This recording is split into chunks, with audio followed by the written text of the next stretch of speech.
Hello, welcome to Richard's 3D Prints. I wanted to tell you a little bit about how my 3D printing addiction started. About a year ago, my wife purchased my stepson a 3D printer, and this 3D printer was designed for kids, younger kids, I'd say kids 9, 10, 11, 12 years old.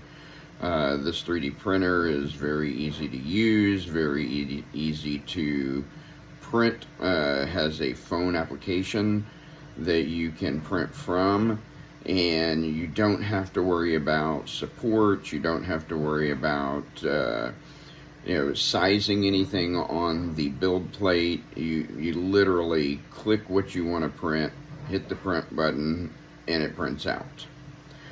So I'll show you what the toy box looks like. Alright, this is the toy box printer. The printer itself is probably 11 inches tall. I would say about 10 inches deep. It's an all-enclosed system. Very easy to operate. You set the Wi-Fi up. You download the Toy Box app on your phone. You click the account button. It gives you a little code. You add that code to the application on your phone, and it pretty much links the toy box to your phone at that point. Adding printer food or filament, they call it printer food, is fairly easy. You snap the spool of filament on the back, and then you feed it through right here. There's a little button that you hit, and you'll have the option to insert or remove the food. So this just heats the heating element up so that you can push the filament down, or the heating element will heat up so you can pull the filament out.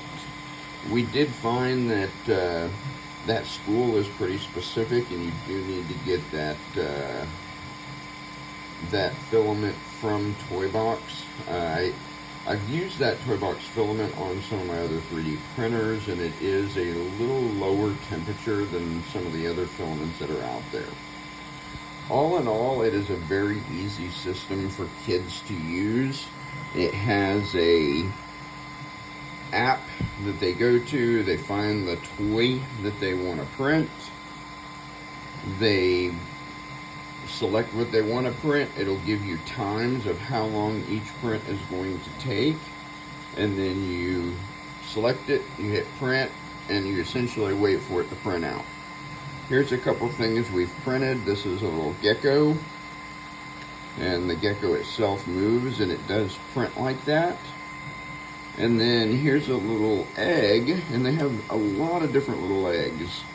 And then this actually printed inside that egg. So this is, and I don't know if y'all can see it, I'll adjust the light a little better.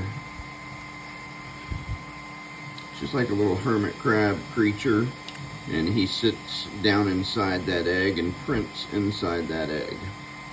So all in all, it's a good unit for a kid who's very interested in 3D printing. It's very easy to use. The application is very easy. You can make bigger prints by printing parts and then snapping those parts together. I will say, for the cost, it is quite expensive. I believe we purchased a bundle that had the toy box and then a set of filament, and it was over $500, which you can get a really nice 3D printer that's much less than that. However, I believe it's the ease of use and the design for children that make it more of a commodity there, and give you that ability to easily allow these kids to print 3D prints. So that's it for the toy box. We'll move on to the next 3D printer I purchased after this. Alright, we move over to the Creality Ender 3 V3KE printer. This is about I think I paid around $250 for this printer. It is a single color filament printer, So you can print multicolor, you just have to split the print that you're wanting to have multicolor inside the application and tell it, the bottom part's one color and the top part's another color. However, it will not do this automatically. This printer is it's a nice printer. It was one of the newer ones that actually had Wi-Fi built into it, so you can actually use the Creality phone app and send prints from your phone, or you can use the application that you can download onto your computer, and you can find prints and send prints to it from there. One of the neat things that I found about this is this particular printer has a lot of accessories that you can print for the printer itself. So as you can see here, the printer did not come with the camera. I added the camera. The printer also did not come with the light bar. I added the light bar. But I was able to print this little tool holder. So it holds print heads, it holds the tools you need, it holds some snips, a cleaner to clean the filament out. And then this up here is something that I started. It was, I had a heat box, something to dry the filament out. And I'll show that in a later video. I don't recommend that heat box to anyone just due to its design. The top of it kind of camshells open, and where the filament feeds out is not in the top, it's out the side. And so as the printer is printing and the filament's being pulled on, then what happens is that camshell pops open. So all in all, this is a very good printer. It prints fast. It is one of the faster Creality printers, or was one of the faster Creality printers whenever I purchased it. I've done some really elaborate prints on that. Here is a dragon that I've printed. So this is a flexible dragon. And this one's quite large. It does come coiled up on the build plate whenever you go to print it. I have also printed a little small dragon. This is a wood filament, which I really like the wood filament. It does give it a wood grain look. And this is kind of like a little jewelry holder, so you can open it up and store things in there. And then this other thing is something I'm still working on. It is a soccer ball. And you can, again, store things in there as well. So I still need to print the little pieces that go in the top. And what I typically do is just use a little bit of super glue and glue those in once it's complete. So there you are for the Creality Ender 3 V3KE. Alright, this is the Bambu P1S. This is a recent purchase for me. I would say probably about a month and a half. Had the Ender printer for about 5-6 months before I went out and purchased this.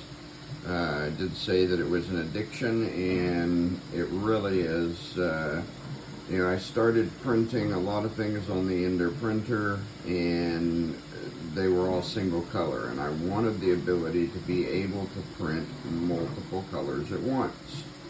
And so I did some research. I went out and I purchased the Bambu Lab P1S. The setup for this system took probably about 30-45 minutes.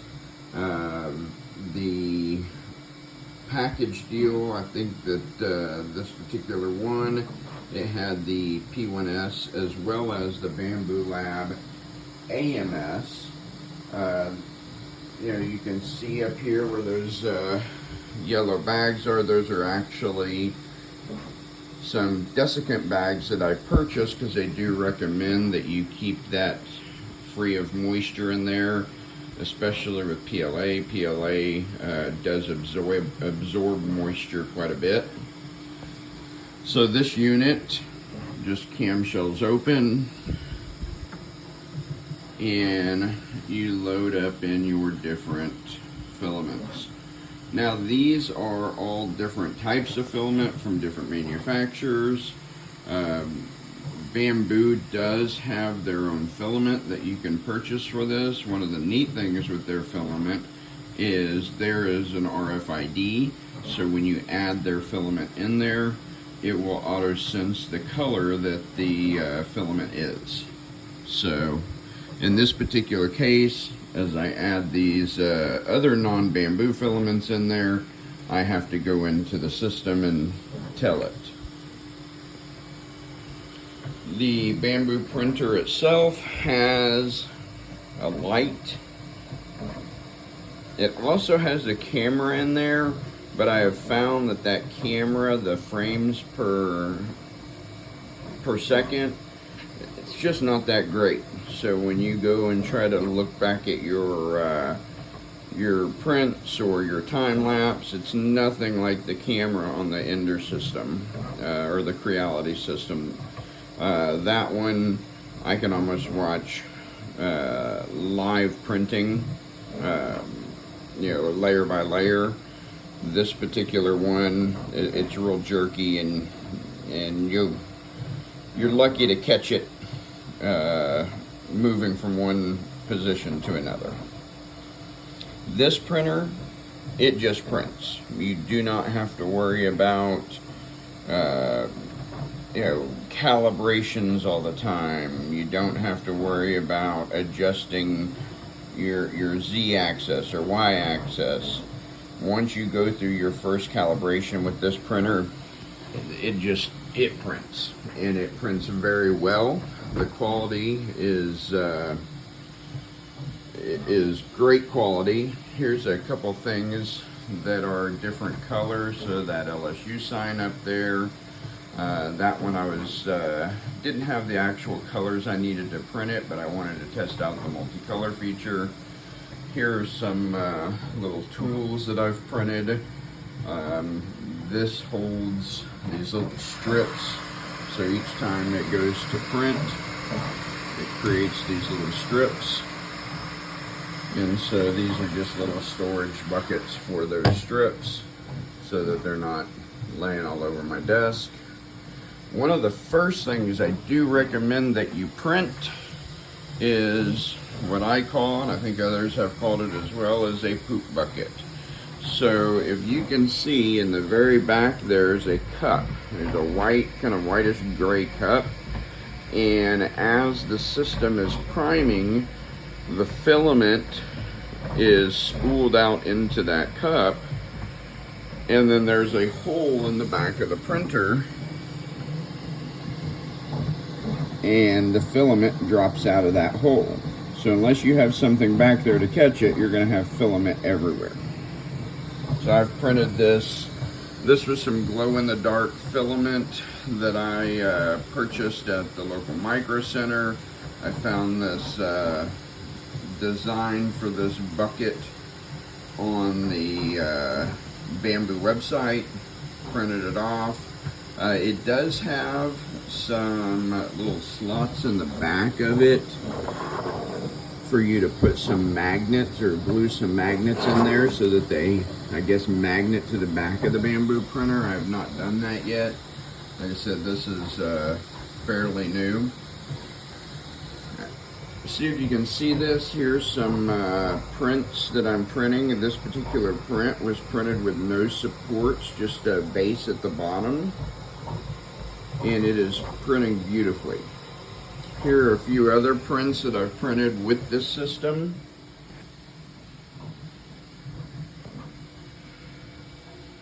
So that is a kind of a plastic spring gun. And then this is the latest print, and it is something you have to put together, and it's actually what I'm printing right now. But if we take this,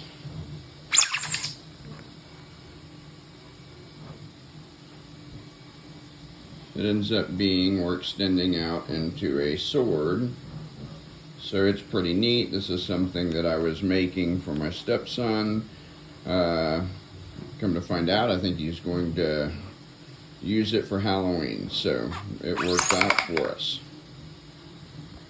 All right, excellent. Well, that's just a kind of a quick progression from the toy box to the Ender Creality to the P1S.